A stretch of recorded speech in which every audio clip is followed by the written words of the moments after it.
Hello guys, welcome back to the another video of accounting champions. तो आज की इस वीडियो में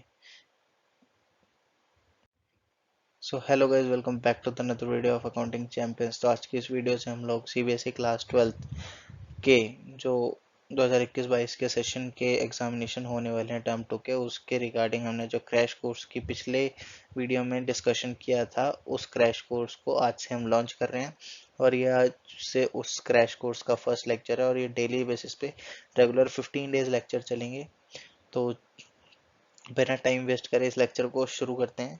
तो आज का जो हमारा फर्स्ट टॉपिक रहने वाला है वो है accounting for debentures. Accounting for debentures हमारे जो क्लास 12th के टर्म 2 के एग्जामिनेशन में एक चैप्टर है जो 8 मार्क्स की वेटेज रखता है। कितने मार्क्स की वेटेज रखता है? 8 मार्क्स की वेटेज रखता है। तो 8 marks is not a small number. अगर आपको थ्योरी आ जाए और इसके न्यूमेरिकल्स आ जाए तो आप 8 मार्क्स इजीली जो है ले सकते हो। और उस वो 8 मार्क्स मैंने जैसे कि आपको पिछली वीडियो में गिनवाया था, 20% हो जाता है आपके एग्जामिनेशन में 40 मार्क्स में से। ठीक है। So without wasting time let's get start. सबसे पहले देखते हैं व्हाट इज डिबेंचर। डिबेंचर्स क्या होते हैं, डिबेंचर्स की जो नीड है वो हमें क्यों पड़ी। अगर मैं इसको सिंपल टर्म्स में समझाऊँ तो डिबेंचर बेसिकली एक डॉक्यूमेंट होता है। जैसे मैंने किसी कंपनी में पैसा इन्वेस्ट करना है, तो मैं एज अ डिबेंचर उसमें इन्वेस्ट कर सकता हूँ पैसा। मैं शेयर्स में नहीं डालना चाहता पैसा। मेरे को मेरा पैसा वापस भी चाहिए, मेरे को मेरे पैसे पे इंटरेस्ट भी चाहिए, और मेरे को मेरा पैसा सिक्योरली किसी कंपनी में डालना है। तो वो एक डिबेंचर के रूप में मैं अपना पैसा किसी भी कंपनी में डाल सकता हूँ और उस पर मेरे को इंटरेस्ट मिलेगा, उसकी एक रीपेमेंट होगी। तो वो एक सिंपल फॉर्म ऑफ डिबेंचर है, अगर उसको सिंपलेस्ट फॉर्म में समझा जाए तो। और अगर डेफिनेशन की बात आई जाए तो डिबेंचर जो है निकला है लैटिन वर्ड डिबेयर से। डिबेयर का मतलब होता है बोरो करना। जैसे कि मैंने आपको बताया कि किसी कंपनी को जब पैसे की जरूरत होती है तो वो जनरल पब्लिक से या फिर जो भी कंपनी के प्रमोटर्स होते हैं, जो भी पर्सन्स होते हैं जिनसे कंपनी पैसा बोरो करती है, उन लोगों से पैसा वो कंपनी मंगवाती है अपने जो ऑपरेशन है, अपने जो खर्चे हैं उनको करने के लिए। और debenture is a written instrument acknowledging a debt under the common seal of a company. देखो बेसिकली कॉमन सील क्या होती है? कॉमन सील एक स्टैंप होती है कंपनी की, जो हर एक ऑफिशियल डॉक्यूमेंट पे लगाई जाती है। तो कॉमन सील एक बहुत ही बड़ा टॉपिक है, तो इसके अंदर अभी इतना ना घुसते हुए एक बात समझ लो कि ये स्टैंप होती है कंपनी की। तो debenture is a written instrument acknowledging a debt under the common seal of the company. Company की स्टैंप लगा के एक जो है रिटर्न इंस्ट्रूमेंट है जो एक पर्सन को दिया जाता है और उसके रिटर्न में उससे पैसा लिया जाता है। It contains a contract of repayment of principal after a specified period और एट इंटरवल्स और at option of the company, और of payment of interest at fixed rate payable usually either half yearly or yearly on a fixed date। अब देखो क्या होता है कि वो जो डॉक्यूमेंट है उसमें कुछ ना कुछ तो लिखा रहेगा। तो जो लिखा रहता है उसमें समझ लो क्या क्या लिखा रहता है। तो उसमें बेसिकली ये लिखा रहता है कि तुमसे हमने इतना पैसा लिया, इतनी डेट पर हम तुम्हें ये पेमेंट करेंगे, उसके बाद ये पेमेंट करेंगे, उसके बाद ये पेमेंट करेंगे, इतना फिक्स रेट ऑफ इंटरेस्ट होगा, और जो तुम्हारी लास्ट पेमेंट है वो इस डेट को होगी। मतलब उसमें जो जो पेमेंट्स होती हैं, जितने इंटरेस्ट होते हैं, कब कितना पैसा कंपनी कैसे रीपे करेगी अपने उस पर्सन को जिससे उसने कैश लिया है या मनी ली है, वो उस पूरे डॉक्यूमेंट में होता है। और अगर इसको लॉ पॉइंट ऑफ व्यू से देखा जाए तो section 2 subsection 12 of the companies act 1956, sorry, जो कंपनीज एक्ट अभी 2013 चल रहा है, लेकिन ये पुराने कंपनीज एक्ट में था 1956 में, कि debentures includes debenture inventory bonds and other securities of a company without constituting a charge on the asset of the company or not। मतलब whether constituting a charge on the asset of a company or not, company पे कोई charge है या नहीं है उससे फर्क ना पड़ते हुए बॉन्ड और अदर सिक्योरिटी जो है कंपनी जो जनरल पब्लिक से लेती है और उसको पेमेंट करनी पड़ती है, उन पैसों की रीपेमेंट करनी पड़ती है विद इंटरेस्ट, तो वो डिबेंचर कहलाता है। तो ये था व्हाट इज डिबेंचर। अब देखते हैं कि डिबेंचर्स और शेयर्स में क्या फ़र्क है, क्योंकि पैसा एक पर्सन कंपनी में डाल रहा है तो वो दो तरीके से डाल सकता है, या तो शेयर्स में इन्वेस्ट करके डाल सकता है या तो डिबेंचर्स में इन्वेस्ट करके डाल सकता है। बट उसे कैसे पता चलेगा कि मैं शेयर्स में डाल रहा हूँ या मैं डिबेंचर्स में डाल रहा हूँ? लेट्स सपोज कि मेरे को नहीं पता कि मेरे पास पैसा डालना है, मेरे को नहीं आता ये सब शेयर्स डिबेंचर्स, मेरे को नहीं पता। मेरे को बस इतना पता है कि मेरे को मेरा पैसा डालना है और मेरे को पैसा कमाना है। तो अब मेरे को कैसे पता चलेगा कि मैं शेयर्स में डाल रहा हूँ पैसा या मैं डिबेंचर्स में डाल रहा हूँ? क्योंकि अगर शेयर्स में डालूंगा तो मेरे को हो सकता है लॉस हो जाए, लेकिन डिबेंचर्स में डालूंगा तो मेरे वहीं पर लॉस के चांसेस बहुत कम हो जाते हैं। तो उसके लिए जो डिफरेंस है वो बहुत सारे हैं, लेकिन उसमें मैंने बहुत ही स्पेसिफाइड से डिफरेंट वो स्पेसिफाइड से जो सिंपल होते हैं वो लिए हैं। जैसे कि security, share are not secured by any charge whereas the debentures are generally secured and carry a fixed or a floating charge over the asset of the company. मतलब फिक्स्ड चार्ज या floating charges जो होते हैं वो company के asset पे होते हैं और ये सिक्योर्ड होते हैं। डिबेंचर सिक्योर्ड होते हैं और जो शेयर्स हैं वो सिक्योर्ड नहीं होते और किसी भी तरीके का मतलब फिक्स्ड और फ्लोटिंग चार्ज कैरी नहीं करते कंपनी के एसेट पे। ठीक है, कंपनी के एसेट बिकने के बाद, जो कंपनी के एसेट बिकते हैं उसके बाद जो रीपेमेंट होती है तो उसमें सबसे पहले उसमें पहले डिबेंचर्स को पेमेंट होती है, उसके बाद शेयर्स वालों को पेमेंट होती है अगर तो कुछ पैसा बचता है। तो इसीलिए डिबेंचर होल्डर जो होते हैं कंपनी के फिक्स्ड और फ्लोटिंग चार्ज रखते हैं कंपनी के एसेट्स पे। ठीक है, कन्वर्टेबिलिटी में देखो, share can not be convert into debentures whereas debentures can be converted into shares in terms of issue so provided, and in that case there are known as convertible debentures। अब देखो, जो shares हैं वो एक original form है, एक debentures है, एक शेयर्स है। अब मेरे को मान लो कि मेरे को इस टाइम पे ऐसा लग रहा है कि मैं अगर शेयर्स में, कंपनी के शेयर्स में पैसा डालूंगा तो मेरा पैसा डूब जाएगा। ठीक है, लेकिन मेरे को कंपनी में पैसा डालना है, मेरे को कंपनी में इन्वेस्टमेंट करनी है। तो मैं क्या करूंगा, मैं अभी डाल दूंगा उसको शेयर के रूप में। मतलब मिस्टर एक्स एक पर्सन है, लेट सपोज मिस्टर एक्स एक पर्सन है जिसको 5 लाख रुपए डालना है एबीसी लिमिटेड में। एबीसी लिमिटेड में अगर उसे 5 लाख रुपए डालना है तो 5 लाख रुपए डालने के लिए अब वो ये सोच रहा है मेरे पास टोटल 5 लाख है, अगर मैंने सारा का सारा शेयर की फॉर्म में डाल दिया, हो सकता है मेरे को लॉस हो जाए, हो सकता है मेरे पास पैसा ना बचे, मेरा सारा पैसा डूब जाए, या फिर वट एवर द रीजन वो शेयर्स में पैसा नहीं डालना चाहता इस पर्टिकुलर पॉइंट ऑफ टाइम पे। तो उसने क्या करा कि डिबेंचर्स खरीद लिए, कंपनी के डिबेंचर्स में उसने पैसा डाला, उसको डिबेंचर्स के रिटर्न इंस्ट्रूमेंट मिल गए।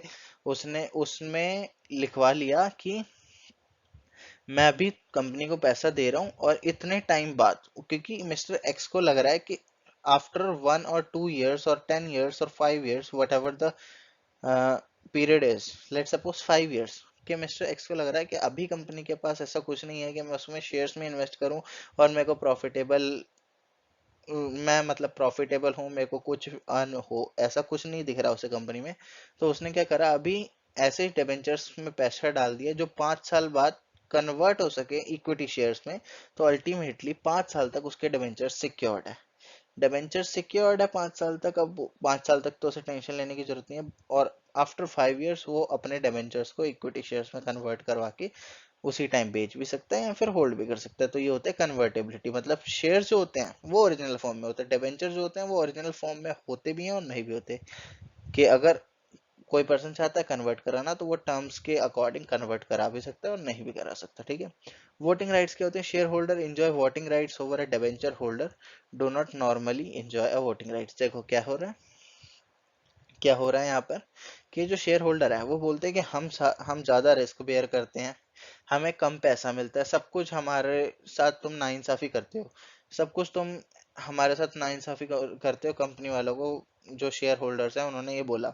अब कंपनी क्या करती है, कंपनी बोलती है नहीं नहीं, तुम्हारे साथ कोई नाइंसाफी नहीं होगी, हम लोग यहाँ पर जब तक हैं तुम्हारे साथ कोई नाइंसाफी होने नहीं देंगे। तो शेयर होल्डर्स को क्या करा, वोटिंग राइट्स दे दिए कि लेट सपोज कि कंपनी का कोई भी डिसीजन लेना है, शेयर होल्डर्स को बुला लो जी, वो अपने आप डिसीजन ले लेंगे, क्योंकि वो ज्यादा रिस्क बेयर कर रहे हैं तो उनका पैसा लगा है, तो उनको इस चीज का राइट होना चाहिए कि वो अपने पैसे को कहाँ इन्वेस्ट करना है ये डिसीजन ले सके। ठीक है, तो कंपनी ने क्या करा, क्योंकि शेयर होल्डर्स वगैरह ज्यादा रिस्क बेयर कर रहे हैं और उन्हें जो सब चीज की पेमेंट्स हैं वो भी बाद में होती हैं, डिविडेंड वगैरह सब बाद में मिलते हैं, तो इसीलिए उनको वोटिंग पावर्स दे दी गई। वोटिंग पावर्स के अंडर वो डिसीजन मेकिंग करते हैं और decision making generally debenture holder के पास नहीं होती, क्योंकि डिबेंचर होल्डर ने सिर्फ पैसा दिया है। और लेकिन उसने इस टर्म पे पैसा दिया कि उसे कंपनी उसे पैसा वापस करेगी after a certain period of time with interest.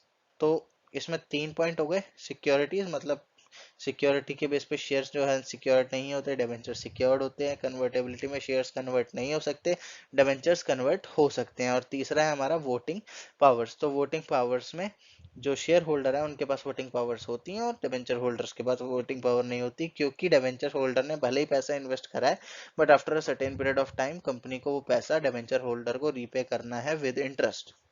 तो ये तो थे 3 differences about shares and debentures. तो नेक्स्ट टॉपिक आता है वो टाइप्स ऑफ डिवेंचर्स आता है। तो टाइप्स ऑफ डिवेंचर्स में देखो from the point of view of securities के बेसिस पे, जैसे कि अभी प्रीवियस जो स्लाइड थी उसमें देखा कि सिक्योर्ड डिवेंचर होते हैं, अनसिक्योर्ड डिवेंचर होते हैं। सिक्योर्ड डिवेंचर जो होते हैं उस पे कंपनी रीपे करती है। मतलब देखो जो तुम्हें रिटर्न इंस्ट्रूमेंट मिलता है ना उस पे लिखा होता है ये सब कि सिक्योर्ड डिवेंचर्स कौन से हैं, अनसिक्योर्ड डिवेंचर्स कौन से हैं। तो अभी मैं इसको शॉर्ट फॉर्म में बता रहा हूँ, और लेकिन जो तुम्हें नोट्स मिलेंगे उसमें ये सब कुछ लॉन्ग फॉर्म में मिलेगा, सो डोंट वरी। ठीक है, सिक्योर्ड डिवेंचर्स होते हैं और अनसिक्योर्ड डिवेंचर्स होते हैं। और from the point of view of tenure, तो एक रिडीमेबल डिवेंचर्स होते हैं, एक इररिडीमेबल डिवेंचर्स होते हैं। रिडीमेबल डिवेंचर्स कौन से होते हैं, देखो जैसे मान लो कि मैंने कंपनी में पैसा डाला, मेरे को 20 साल बाद मेरे को चाहिए कि मेरा पैसा मेरे को वापस मिल जाए विद इंटरेस्ट। तो कंपनी क्या करेगी, अब मेरे को रिडीमेबल डिबेंचर्स दे देगी जो 20 साल के बाद रिडीम हो जाएंगे और मेरे पास पैसा आ जाएगा मेरा वापस विद इंटरेस्ट।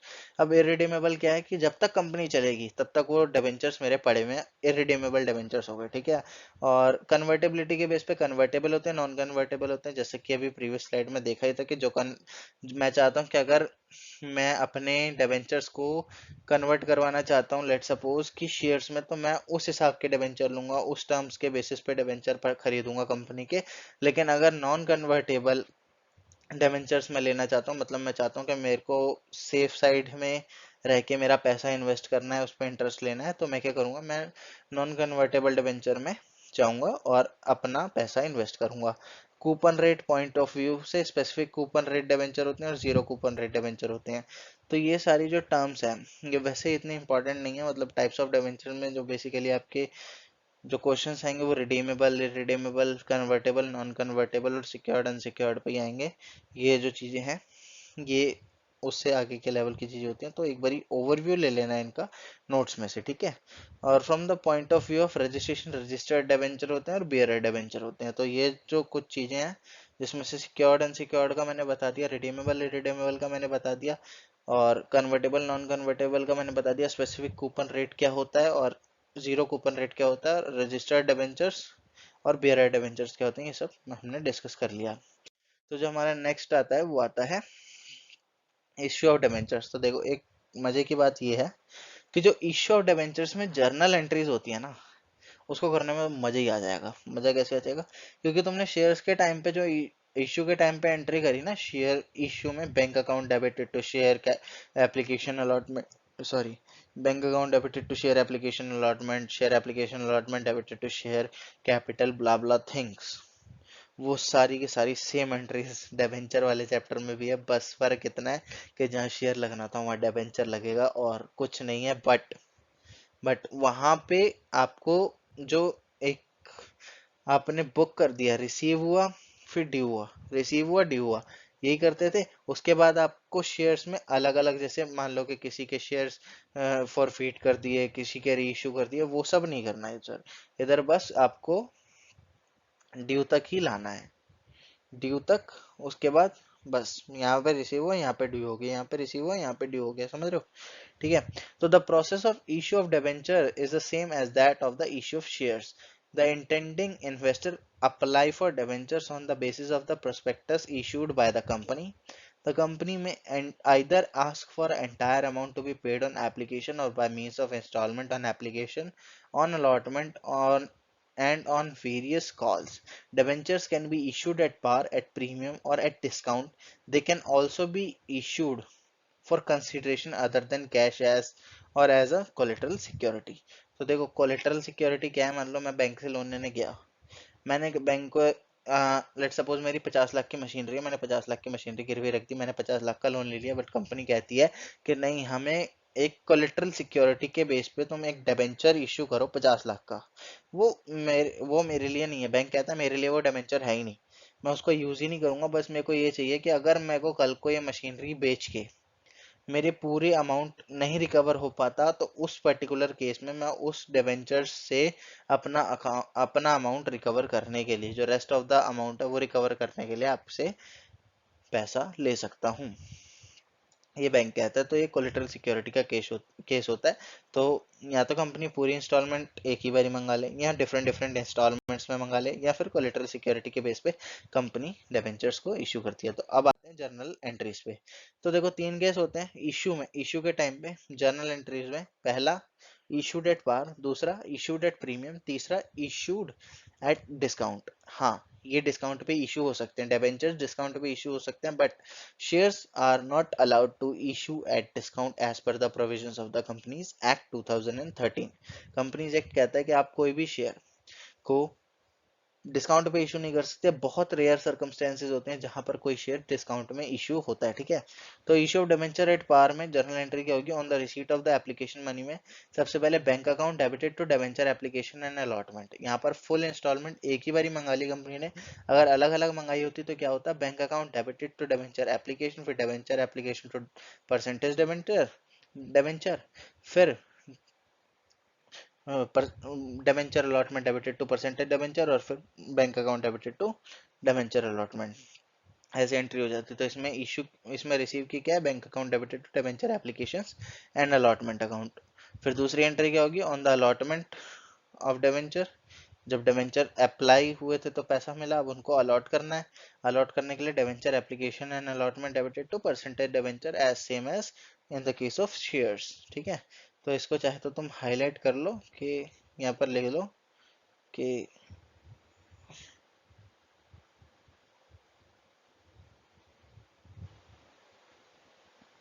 चलो लिखोगे क्या, ऐसे ही लिख लो, मतलब याद रख लो कि सेम है डिबेंचर्स के केस में भी। अगर हम यहाँ पर देखें तो ये देखो, यहाँ पर debentures applications and allotment account debit है to percentage debenture. Percentage debenture में जो भी परसेंटेज दे रखी है, 9%, 10%, 5%, वट एवर इट इज, आपको वो डालनी है और उसमें ये एंट्री पास करनी है। तो ये तो कोई पार पे कि पैसा जितना मंगाया उतना मिल गया। अब दूसरा है कि प्रीमियम पे इशू कर दिया डिबेंचर्स। जैसे शेयर्स प्रीमियम पे इशू हो सकते हैं, वैसे डिबेंचर्स भी प्रीमियम पे इशू हो सकते हैं विदाउट एनी प्रॉब्लम। सो उसमें भी जो पहली एंट्री है वो क्या होगी? Bank account debited to debenture application and allotment. फिर डिबेंचर एप्लीकेशन एंड अलॉटमेंट पे हमारे को जो पैसा, मान लो कि 100 रुपए का डिबेंचर है, 110 रुपए पे इशू कर दिया, तो 110 रुपए के हिसाब से हमें पैसा मिला। तो यहाँ पर जो अगर हम लिखें कि लेट सपोज कि यहाँ पर जो हमारा पैसा है वो है 400 रुपीज, 400 रुपीज, बट जो वो है हमारा डिबेंचर्स है वो 350 का ही है। उस केस में क्या करेंगे? उस केस में हम ये करेंगे कि यहाँ पर लिखा हमने 400, यहाँ पर लिखा हमने 400। एक्चुअली मेरी हैंड राइटिंग थोड़ी स्लो है, सो इस चक्कर में तो यहाँ पर हमने 350 इधर डाल दिया। दिख भी नहीं रहा होगा ये तो आपको, चलो कोई नहीं, रुको दिखाता हूँ। जैसे यहाँ 400 लिख दिया, तो अब यहाँ पर हम क्या क्या डाल देंगे? यहाँ पर हम डाल देंगे 350,